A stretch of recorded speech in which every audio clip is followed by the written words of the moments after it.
I think my interest in disordered eating began a long time ago, actually. I was an athlete growing up. I was a competitive swimmer from middle school all the way through through college, actually. And I think, being a competitive swimmer, I was always really interested in, health and wellness, nutrition, those kinds of things.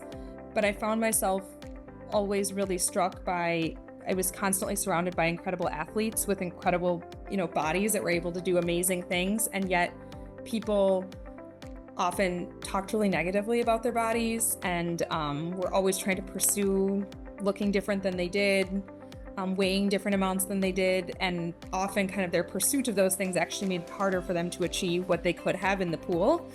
And I just was really struck by that. These people are kind of at the peak of physical performance and how they could be still so caught up in body image in a way that felt surprising to me. And then in college at the same time, I was studying dietetics, so to become a dietitian, and that's a field that's really fraught with a lot of assumptions and stigma around kind of how you should look and what you should or shouldn't eat. And yet, I know nutrition matters, and I know that what we eat matters. And so really became interested in this idea of how do we help promote health without promoting health to such a degree that people become overconsumed with how much they weigh and what they're eating.